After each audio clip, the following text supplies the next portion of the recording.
Bonjour YouTube, aujourd'hui avec le petit C++, on va voir comment avoir un paramètre par défaut avec un passage par référence. Pour ce faire, nous aurons une classe B qui contient deux membres, mNBAccess qui est un int initialisé à 0 et mVector qui est un vecteur de int initialisé avec les valeurs de 0 à 9. Nous aurons aussi un constructeur par défaut, un constructeur qui prend en paramètre un vecteur et qui va initialiser notre mVector, et un constructeur par copie.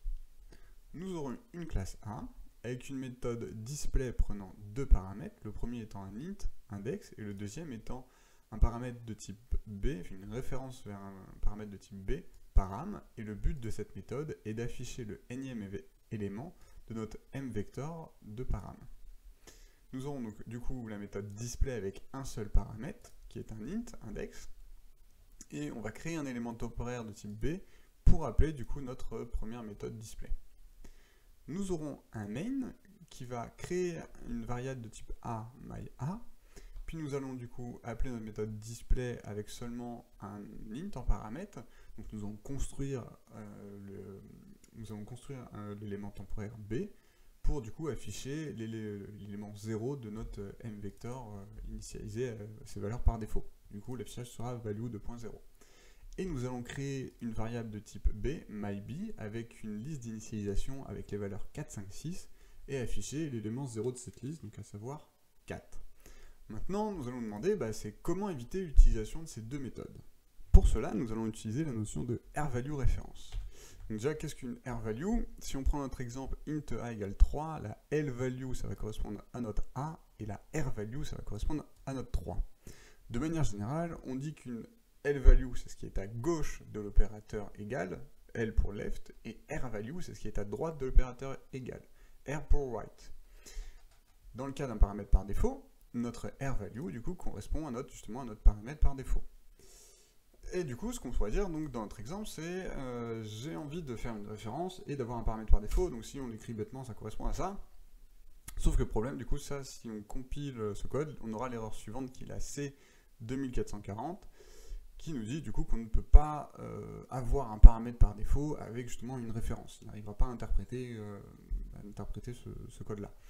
Par contre, avec l'utilisation des rValueRéférences, du coup qui est une notion introduite avec le C++11, alors je vais faire une petite aparté, le C++11 c'est vraiment un gros changement dans C++. Je vous invite vraiment à regarder un peu le sujet du C++11, voir les mises à jour qu'il y a eu avec le 14, le 17 et prochainement avec le 20.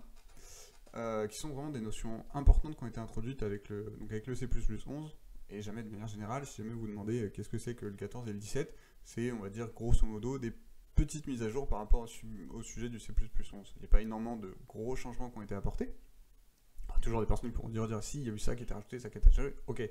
Mais en tout cas, la base des énormes changements, ça a été avec le C++11, et potentiellement, avec le C++20, il y aura aussi énormément de changements qui vont être, d'ajouts qui vont être faits. Voilà, fin de l'aparté. Du coup, si on prend un exemple, ce qu'on va voir, c'est vraiment une rValueRéférence. Pour utiliser cette rValue, donc nous allons utiliser le stdforward, qui est compris dans l'include utility, qui a été aussi rajouté avec le C++11 et qui a eu quelques ajouts de fonctionnalités avec le C++14. Et le but là, c'est que cette directive stdforward va permettre justement au compilateur d'interpréter notre appel. Si on n'utilise pas le stdforward et qu'on garde une rValueRéférence dans l'entête de la méthode display, nous aurons une erreur de compilation qui nous dira je ne peux pas convertir myB en rValueRéférence. Le stdforward, justement, c'est vraiment une notion, une directive qu'on va donner au compilateur pour dire écoute, interprète notre utilisation. J'ai un myB, le compilateur va comprendre qu'on est en train d'utiliser en fait une lValue et donc il va faire une référence.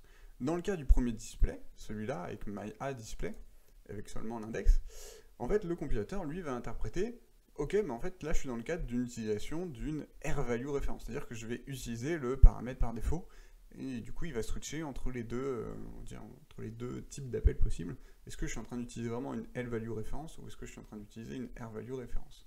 Et du coup voilà, le stdforward va nous permettre de donner un peu de clarté au compilateur quant à notre cas d'utilisation. Pour conclure sur cette astuce, c'est vraiment un accent qui est mis en fait sur une utilisation possible du stdforward et présenter un petit peu quand même qu'est-ce que c'est qu'une rValueRéférence et à quoi ça peut servir, comment on peut les utiliser. Maintenant, si vous voulez interagir sur le sujet ou en aborder de nouveau, je vous invite à le faire dans les commentaires, et sinon je vous dis à la prochaine.